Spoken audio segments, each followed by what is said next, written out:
This episode is sponsored by Expressvpn. Now, we got plenty of tech news for you today, but let's start off with some Ron DeSantis news. The governor of Florida, who we believe may be in a secret competition with Georgia Governor Brian Kemp to see who can deal with coronavirus more poorly, did issue an official one-month stay-at-home order at the beginning of April, which is good, but it would appear that Ron DeSantis' definition of essential businesses is a bit different than in some other places. We've already discussed the fact that it exempts church services and how dumb that is. But in addition to grocery stores, pharmacies, banks, takeout food, and emergency services, the WWE is also an essential business that will remain open. That's right, folks. Obviously, in a perfect world, everyone could just isolate at home for a few weeks and never leave the house, and then this would all be over. But people need access to food, money, medicine, home supplies, electricity, gas, and apparently professional wrestling. I'll die without it. Yeah. Now, on April 9th, just 6 days after Ron DeSantis' stay-at-home order, the Florida Division of Emergency Management issued a memo extending the essential services designation to stuff like mental health services, general maintenance of theme parks, zoos, and aquariums, and also professional sports. Quote, employees at a professional sports and media production with a national audience, including any athletes, entertainers, production team, executive team, media team, and others necessary to facilitate, including services supporting such production. Only if the location is closed to the general public. Okay, so on its face, this is a bit odd because all the major national sports leagues, they're shut down. So it's not like the Heat, the Magic, the Rays, or the Marlins can resume operations, even with this new essential designation. But the WWE sure as hell can. Since mid-March, the WWE has been keeping to its usual schedule by pre-taping their previously live shows at the WWE Performance Center in Orlando without a studio audience. When the April 3rd stay-at-home order for Florida came through, though, they still had a couple pre-taped broadcasts ready to air, but otherwise it was looking like the WWE, like many other non-essential businesses, would have to shut down for a month or so. And it looks like Orlando's local government was also under that impression. Here's from the Miami Herald. At a press conference Monday, Orange County Mayor Jerry Demings was asked whether WWE would continue operations. He said that WWE was not originally deemed an essential business, a designation allowing it to stay open during the state's shelter-in-place order.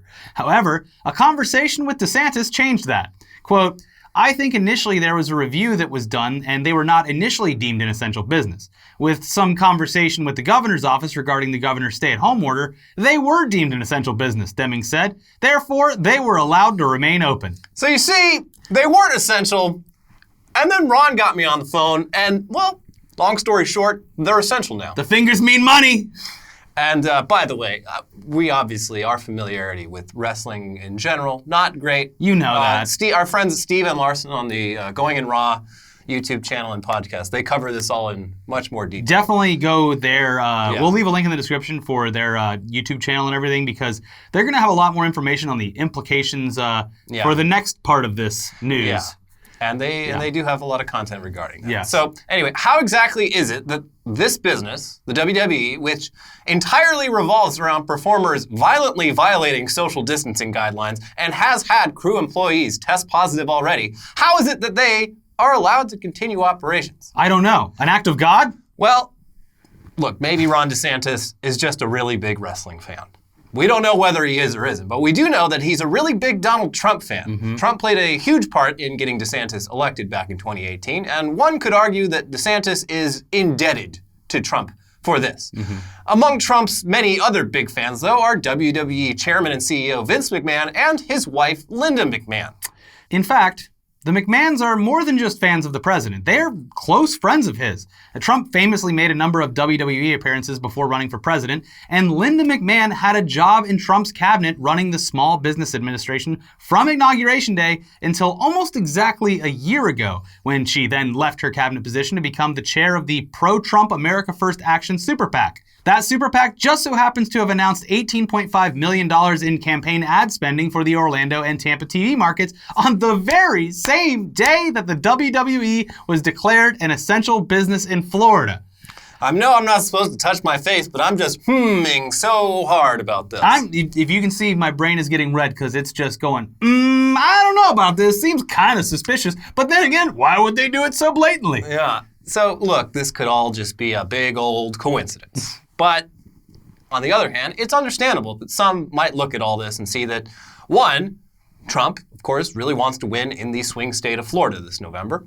Two, Vince McMahon really wants to be able to continue the WWE's operations in Florida despite the shelter-in-place order. And three, Linda McMahon's super PAC just bought a shitload of pro-Trump advertising in Florida. You might look at all of that and conclude that maybe Ron DeSantis' designation of the WWE as an essential business has more to do with politics than any essential service that the WWE actually provides. If he really meant it, he'd open up the Tampa Bay Bucs Stadium and get Tom Brady down there early to start practicing. I mean, they technically could if they have no public there, right? They could have just Heat versus Magic games back to back to back to back. Sure. And they could have Marlins versus Rays games. Yeah. Is it the Rays? I don't remember. Tampa Bay Devil Rays, yes. Yeah. They could just I think they actually dropped the devil on there because it was very puritanical in Florida when you're not doing meth.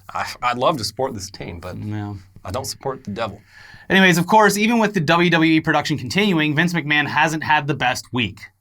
With the XFL shutting down and declaring bankruptcy following perhaps the shortest inaugural season in the history of national sporting leagues, that was not a good start. Yeah. He's presumably lost quite a bit of money due to coronavirus, and despite the WWE continuing its programming, the lack of audience at weekly shows and at their biggest pay-per-view of the year, that's gotta hurt financially. So despite this small victory in Florida, the WWE has released a ton of staff, both wrestlers and behind the scenes on Wednesday. Yeah, it's unclear how many. It looks like it's about 24 wrestlers and God knows how many behind the scenes people. A lot. Again, Steven Larson will be able to give you far more information than we will. Yeah, it's a big chunk of their staff. Mm-hmm. So they're like, hey, we're saved, but also get the fuck out, most of you. Mm-hmm. The WWE, they may have said last month that this is all going to be fine. They have $500 million in cash and debt capacity. Don't worry. And Vince McMahon himself may be worth $1.9 billion. And he also may already be notorious for his shitty labor practices that help him earn that money. But sorry, folks, the money printing machine, it's not going brrr as much as it normally does. So get the fuck out. Yeah. Anyways, on top of all of this, Vince is now also part of a new presidential committee that's focused on reopening the country. He's in that committee along with Mark Cuban, Robert Kraft, Jerry Jones, Dana White, and other sports figures. So we're going to have a whole sports island now. Yeah. And all the sports can happen on the sports island. We're going to take the big island in Hawaii, kick out everyone, and it's just going to be sports island. It's going to be dope as hell, and you're all invited. Sports Island. Yes. You know, I heard there's an island called Little St. James that's hasn't, it's been kind of just sitting there for the last year or so. Not much going on there. A lot of free space over on Little St. James. Go ahead and do that. I think it's government property too, I'm pretty sure it is. So easy peasy. Yeah. Anyway, speaking of employees getting the short end of the stick during a pandemic, we talked a little while back about Amazon warehouse employees not being stoked about potentially getting a fatal disease working for a company with notoriously bad labor practices, and how one walkout organizer in New York City, Chris Smalls, was fired supposedly for violating social distance guidelines and putting the safety of others at risk. Well, not long after that, Vice obtained leaked notes from a meeting of various Amazon executives, including CEO Jeff Bezos, in which they strategized about what to do about Mr. Chris Smalls. I can't wait to see what the big brains in this think tank came up with. Well, according to Vice, Amazon General Counsel David Zapolsky said at the meeting, he's not smart or articulate, and to the extent the press wants to focus on us versus him, we will be in a much stronger PR position than simply explaining for the umpteenth time how we're trying to protect workers. We should spend the first part of our response strongly laying out the case for why the organizer's conduct was immoral, unacceptable, and arguably illegal in detail, and then follow with our usual talking points about worker safety. Make him the most interesting part of the story, and if possible, make him the face of the entire union/organizing movement. The article also says they discussed encouraging Amazon executives to use Smalls to discredit the wider labor movement at Amazon. Employees at the warehouse known as JFK 8 launched an effort to unionize in 2018. That PR person, diabolical. If this didn't get out, pretty good hire for any evil corporation. Yeah. But he's already at arguably the most evil corporation. Yeah, I don't really know where you can go up from here. It's maybe just like putting out fires around Raytheon? Yeah, Enron. We're bringing Enron back. We're bringing Enron back. It's gonna be fun. I feel like Trump would do that. Yeah, this guy Bernie Madoff's gonna hire him. I miss Enron. Yeah, it's a fun name. I love it. Why do you like Bernie Madoff up? He made so much money. Anyways, that all happened earlier this month. Since then, an Amazon warehouse worker in Hawthorne, California, right by us, has died of coronavirus. 2 Amazon tech workers were fired after publicly criticizing the company and trying to raise money for warehouse workers. Get that solidarity the fuck out of here. And another warehouse employee was fired in Minnesota after advocating for better working conditions at his facility. Of course, that wasn't the reason for it. Of course not. He was fired for legitimate reasons. It had nothing to do with his labor organizing. It's not, we didn't fire you because you were going to get pregnant. We fired you because of the work you had missed by having a baby. Yeah. So Amazon, look, guys, they haven't completely ignored their understandably angry warehouse workers. Just mostly. They've apparently started allowing people to clock in using their phones, which I guess they could have been doing this whole time, but now they weird can't. that it's just happened now. And they finally started taking people's temperatures when they show up, though they waited a good solid month before doing what you would think would be a pretty logical thing to do. I love that too because that's what former CEO, now acting CEO, Bob Iger said they were going to have to do at all Disney parks. Yeah. Is have people taking temperature at the front of the parks. Also hilarious that he ditched the company right before its biggest downfall of all time because of coronavirus. And then when it was at its bottom, said, excuse me, I'll step in and go ahead and save this company once again. Yeah. It's pretty smart. Yeah, good for Bob Iger. Sure, at least someone's doing okay out there. Him and Vince McMahon. It's nice to see the underdog succeed sometimes. Yeah, exactly. Now, meanwhile, over in France, Amazon warehouses are expected to only be shipping medical supplies, hygiene products, and food. And a French court ruled that Amazon could be fined 1 million euros per item for stuff that doesn't fall into those categories. I mean, it's extreme, but this is a pandemic after all. But Amazon responded to this order by simply deciding to just temporarily suspend all of its warehouse operations across France, claiming that abiding by these rules would simply be too difficult. So take that, France. Sorry, no Amazon for you. None of it. Anyways, we're going to check in with Quarantine Phil. Who looks like he's been losing his mind, but in the best way possible. Yeah. He's been entertaining the shit out of all of us on Twitter. He's dealing with this all a lot better than I am. Well, he has a backyard, so fuck him, actually. That's true. He does have his bootstraps are way longer than mine. Yes. Anyway, first, before we get to Phil, this episode is sponsored by Expressvpn. We all know how Expressvpn protects your privacy and security online, don't you? But here's something you might not know. You can also use Expressvpn to unlock movies and shows that are only available in other countries. A lot of you are stuck at home right now, and it's only a matter of time before you run out of stuff to watch on Netflix. Well, just fire up Expressvpn, change your location, hit refresh, and boom. Do you like Doctor Who? Well, it's not on Netflix USA, but it sure as hell is on Netflix UK. I just did this the other night and watched a bunch of British TV on Netflix UK on my phone. Click on that Union Jack. Yeah, Expressvpn, it works by hiding your IP address and letting you control where you want sites to think you're located. You can choose from almost 100 different countries, so just think about all the Netflix libraries you could go through. If you love anime? Use Expressvpn to access Japanese Netflix and be spirited away. But it's not just Netflix. Expressvpn works with any streaming service. Hulu, BBC iPlayer, YouTube, you name it. I wonder what British YouTube looks like. Never even seen it. Never even thought about it. It's the same. It's called TubeU because there's wrong stuff. It's called The Tube. Yeah. There's hundreds of VPNs out there, but the reason that we use ExpressVPN to watch shows and everything else is that it's insanely fast.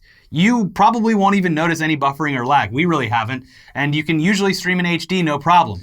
If you can't, that's up to the software because they are, like YouTube is like, man, how about 480p? But you can switch it back. You can switch it back. Yeah. ExpressVPN is also compatible with all your devices, phones, media consoles, smart TVs, and more. You can watch what you want on a personal device or on the big screen wherever you are. Visit our special link, expressvpn.com/newsday, to get an extra 3 months of ExpressVPN for free. Support the show, watch what you want, protect yourself with ExpressVPN at expressvpn.com/newsday. All right, Phil, try to act normal for 5 minutes or so. We need you. We need some tech news. What do you have for us this week? Hey, so things are still weird in the world, and last month governments across the globe added another tool to their virus-fighting arsenal, tracking their citizens. Yeah, privacy is a pretty big concern as governments are clamping down with stay-at-home restrictions and stepping up their location tracking. This is a very dense topic with a lot of nuance and just little facts, so Ricky and Elliot hooked me up with a fact checker to make sure I didn't get anything wrong. Yeah, the government is watching you, so let's drop some truth bombs on them. What? Over the next 45 minutes? No. Okay, get out of here. All right, yes, the government is watching you. I'm not just talking about the US government. Italy and Australia are using cell phone location data to see if people are obeying their country's lockdown. Israel is using counterterrorism data to ID people who may have come in contact with COVID-19 carriers. And the private sector is on board too. Uber is suspending accounts in Mexico for known coronavirus patients. So with this huge surge in surveillance, a lot of people are worried that we're headed for a world where privacy no longer exists. Think of it as a before-after, kind of the way the world changed after 9/11. 9/11, huge conspiracy. Get out of here, my God. On the surface, it seems like it could be a good idea to curb the spread of the virus by tracking humans. But the deeper you dig, it gets messy and scary or straight up dystopian. China instituted a software that classifies citizens with a green, yellow, or red QR code based on who they've come in contact with and where they've been. You sign up via Ant Financial's wallet app Alipay, but the New York Times reports neither the company nor Chinese officials have explained in detail how the system classifies people. It's caused fear and bewilderment among those who are ordered to isolate themselves and have no idea why.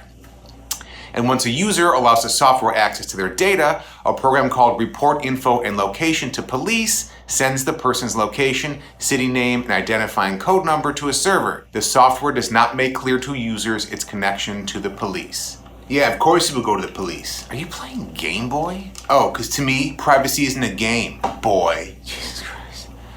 Okay, yes, the US government is also using location data, amongst other countries, to track how people are moving during the pandemic. Apple and Google, they're usually fierce rivals, but they've united to create tech to help track the spread of the virus. It's a Bluetooth protocol called contact tracing, and it's going to work with public health agencies and apps. It's going to be compatible across Android and iOS. It sounds good on paper, two big, tech giants, but The Verge explains that having contact tracing via phones won't make the virus go away on its own.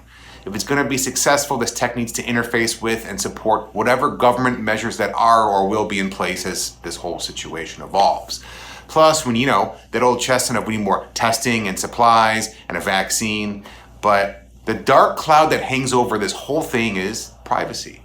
Once we put these surveillance measures in place, will they go away once the virus is gone? And will the virus ever be gone? It's tough to speculate about government tracking you when we're swimming in speculation about the pandemic and virus itself, which is the whole reason for the tracking in the first place.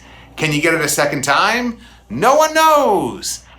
If you ask me, yes, red flag, sirens are going off. This is 100% an inroad for mass government surveillance moving forward. But it's real easy to go down a rabbit hole and think this is some sort of vast conspiracy orchestrated by the New World Order to gain power. I mean, it makes sense to use technology to track people, but then you kind of go to the whirlwind. So, look, the best way to stay sane is focus on what you can control. Stay home, wash your hands, watch movies, read, play games, play with your dog, take care of your loved ones, sleep in. Just do what makes you happy. Fact checker, you didn't fact check a single thing I said. Yeah, I got a fact for you right here. And that's a rap fact. Never again. Never again. Back to Machinima's own ETC show. Well, yeah, that was about as normal as normal enough, I guess. Stick in there, buddy. Yeah. Anyways, in other coronavirus news, ride-sharing services have, of course, seen a lot less business for the last month or so. Mm-hmm. And now Lyft, they've just pivoted their business model over to what they're calling Lyft Essential Deliveries. Basically, government agencies, local nonprofits, businesses, and healthcare organizations can use it to request on-demand delivery of meals, groceries, medical supplies, hygiene products, and home necessities. It's going to be available in 11 major cities and also, thankfully, be entirely voluntary for drivers. Good. Which, it all sounds good. Hopefully they're also providing PPE and disinfectant supplies to all these drivers. They're definitely not providing health insurance. Yeah.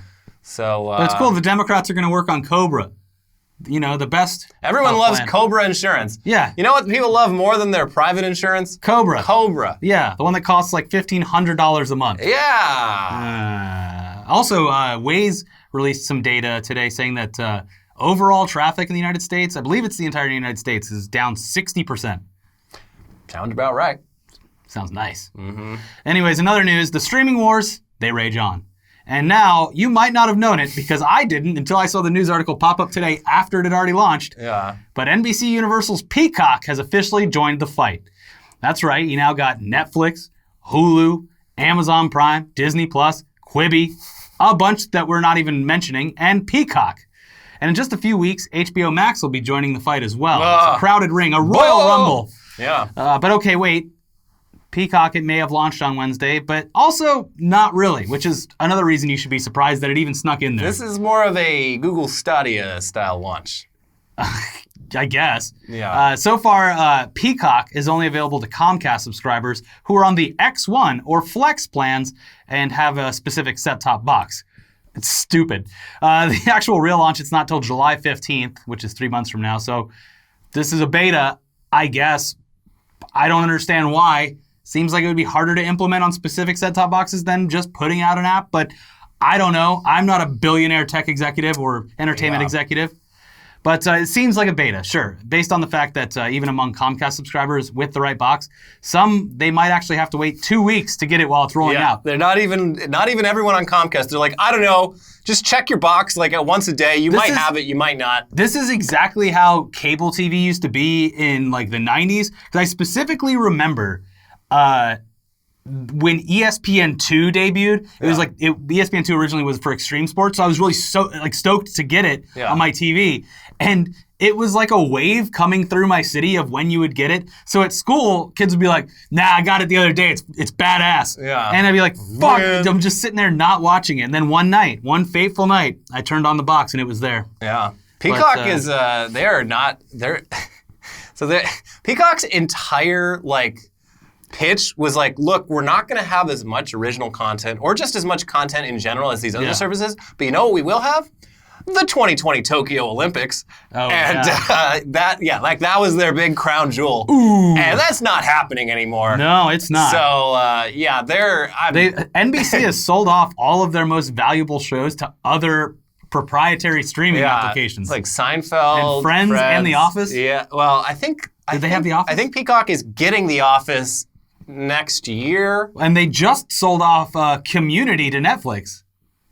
Well, interesting. Who's going to need these? We have the Summer Olympics. Yeah. Listen, people are going to want to watch those Olympics. Yeah, if for nothing else, the inaugural opening, the big spectacular that everyone will get a free trial for, and then cancel. Oh, by the way, I got a Quibi customer survey the other day, and I filled it out. I was completely honest the entire time, but some of the questions are just hilarious. Okay. So don't skimp out on the Quibi survey if you get it. It's like, would you recommend to a friend? Extremely disagree. Like, will you be a subscriber after the trial's over? Absolutely not. Extreme disagree. Yeah. Oh. Cool. Well, if you missed our live stream yesterday, too bad. We played a bunch of copyrighted music on it. Yeah. So, we got a little drunk, played some copyrighted music, but we did raise money. Well, we didn't raise money. We spent our own money. Yeah, we just gave money away. Yeah, we played a poker game and gave money to the LA Food Bank. Yeah. So, pat on the back for us. We're doing good. We're doing our part. Yeah. Meanwhile, we're just going to start linking our PayPals to H3H3's Twitter account.